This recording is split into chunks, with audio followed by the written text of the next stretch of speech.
दोस्तों नमस्कार। आप देख रहे हैं खबर बिहार 24।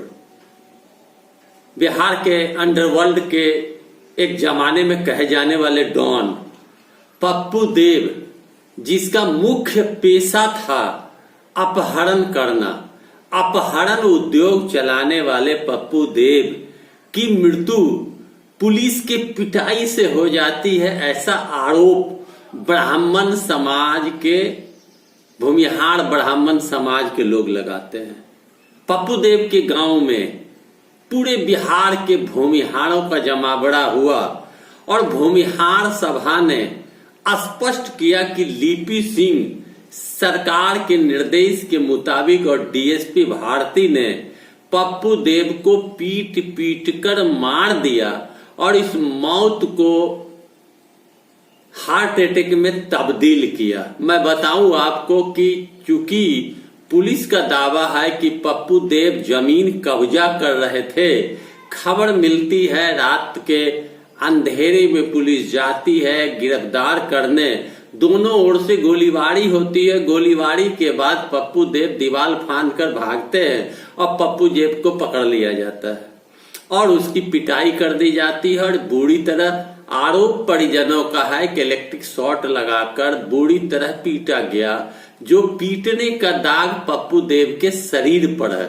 मैं बताऊं आपको कि कहा जाता है कि 2-2.5 साल से पप्पू देव अपराध की दुनिया को छोड़कर राजनीति में प्रवेश करना चाहते थे। 2000 में चुनाव लड़ना चाहते थे, जदयू और राजद के दरबार में उन्होंने दरबारी करी, टिकट नहीं मिला, लेकिन एमएलसी का जो चुनाव इन दिनों होनी थी उसमें वो चुनाव लड़ने का मन बनाया था। कहा जाता है कि पप्पू देव की पत्नी जिला परिषद की अध्यक्ष भी सहरसा की रह चुकी है।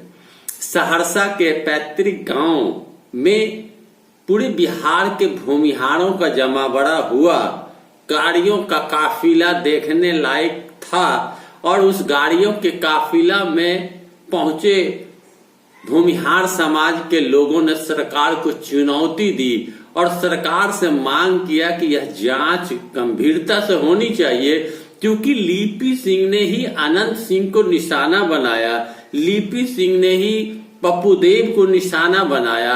एक ही समाज के लोगों को लिपि सिंह ऐसा क्यों कर रही है? अगर कुर्मी समाज के अपराधी होते तो क्या उसके साथ ऐसा होता? सरकार से नाराजगी भूमिहारों की है। भूमिहार समाज के लोग मांग कर रहे हैं उचित न्यायिक जांच की और पोस्टमार्टम रिपोर्ट आने के बाद ऐसा कहा जा रहा है कि भूमिहार समाज के लोग और परिजन कोर्ट का दरवाजा भी खटखटाएंगे। लेकिन इससे पहले यह जानना जरूरी है कि पप्पू देव पूर्णिया में मंत्री लेसी सिंह के पति, जो दुर्नाम अपराधी एक जमाने में हुआ करते थे, उसके सहयोगी पप्पू देव थे। पप्पू देव उस समय में बूटन सिंह ने कटिहार में अर्जुन यादव की हत्या की थी और उसमें पप्पू देव उस समय उनके साथ थे। बाद में पप्पू देव 47 लेकर भागे और अपना गिरोह बनाया और नेपाल में जाकर एक मारवाड़ी व्यापारी तुलसी अग्रवाल का अपहरण किया और लंबी चौड़ी राशि वसूली। यही नहीं, अपहरण का अगर धंधा किसी ने चलाया तो पप्पू देव और नागा सिंह मोकामा के जो थे उन्होंने चलाया। एक जमाने में भूमिहारों की जो मोकामा में गठजोड़ थी, उस गठजोड़ में भी पप्पू देव थे। पप्पू देव रजिस्ट्रार को भी अपहरण किया था, 2 व्यक्ति की हत्या हुई थी वैशाली में, उसमें भी चर्चा में आए। नेपाल में इन्होंने मारवाड़ी व्यापारी का अपहरण किया, उसमें चर्चा में आए। अररिया के जोगबनी में भगवान यादव सहित कई लोगों की निर्मम हत्या AK-47 से कर दी गई, वह पप्पू देव ने ही किया। इस प्रकार अगर पप्पू देव की राजनीति में आना अलग बात, लेकिन अगर आपराधिक इतिहास के बारे में जाना जाए तो बिहार से नेपाल से उत्तर प्रदेश तक जाल पप्पू देव का बिछा हुआ था। पूरे बिहार के भूमिहार बिरादरी के अपराधी और पप्पू देव की साठ गांठ थी। पप्पू देव ने ही अर्जुन जादव, भगवान जादव सहित अन्य कई हत्याओं का श्रेय लिया और कई हत्या में वो शामिल थे। AK-47 उनके पास थी और उसने कई ऐसे वारदात को अंजाम दिया, जो वारदात को अंजाम देने के तरीके को सुनने के बाद दिल और दिमाग लोगों का ठाड़ सा जाता है, सिहर जाता है आत्मा। अलग बात है कि पप्पू यादव इन दिनों राजनीति विरासत संभालने के लिए प्रयासरत थे कि राजनीति में प्रवेश किया जाए। भूमिहार समाज के लोगों का कहना है कि मंदिर बनवाया, गरीबों को मदद किया, साथ दिया, बच्चों के पढ़ाई के लिए मदद किया, शादी में मदद किया। वो अब लेकिन 90 के दशक से लेकर कुछ दिन तक का जो कहानी है वो बहुत दर्दनाक और बहुत ही निर्दयता पूर्वक कहानी दर्शाई जा रही है। और यही सत्य है, भगवान यादव के साथ कई लोगों की निर्मम हत्या कर दी गई जोगबनी में। पप्पू देव ने किया काफी नाम उछला। यही नहीं, नेपाल में नकली नोट के साथ पकड़े गए, जेल में रहे, बिहार के जेल में रहे। 150 से अधिक मुकदमा दर्ज था पप्पू देव पर। और एक जमाने में पप्पू देव की नाम सुनते ही लोग कांप उठते थे, दहशत का माहौल पैदा हो जाता था। यह पप्पू देव का आपराधिक इतिहास है।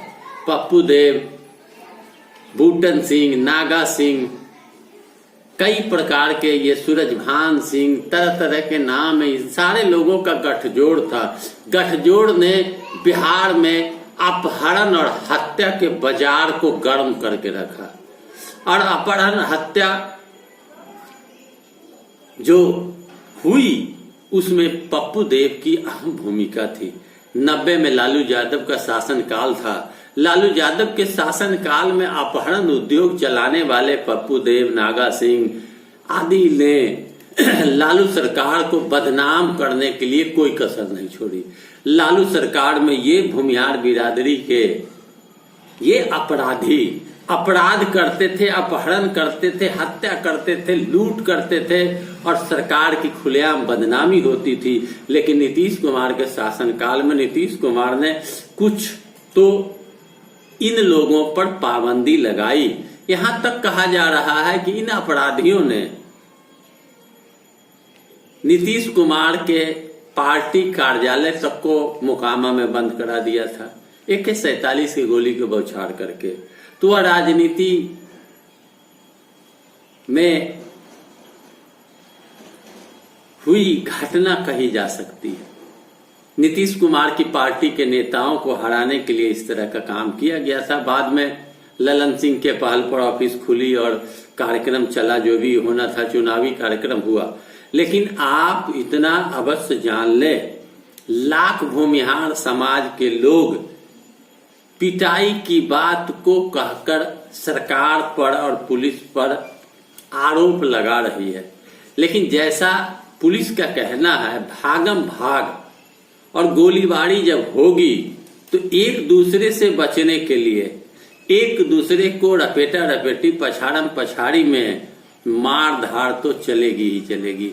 उसी मार धाड़ के शिकार में भी पॉसिबल कि पप्पू देव हो गए और पप्पू देव की मौत हो गई। पप्पू देव अपराध जगत के बेताज बादशाह थे। अपहरण उद्योग उसने चलाया, उसने कई हत्याएं की और बिहार के बड़े बड़े अपराधियों से उनका साठ गांठ था। 47 चमकाना उसके लिए आम बात थी। कब कहां किस पर 47 से गोली बरसा दी जाए, यह पप्पू देव के लिए बाया दाया हाथ का काम था। लेकिन भूमिहार समाज को कष्ट है। भूमिहार समाज के लोग पप्पू देव के गांवों में पहुंचकर बिगुल फूका है, आंदोलन की बात करी है और न्यायिक जांच की बात करी है और लिपि सिंह और DSP पर कार्रवाई की बात करी है। अब देखना यह होगा कि क्या इतने बड़े अपराधी के लिए समाज के लोग कितने देर तक खड़े रहते हैं। आगे जो भी समाचार होगा मैं आपको अवगत कराऊंगा।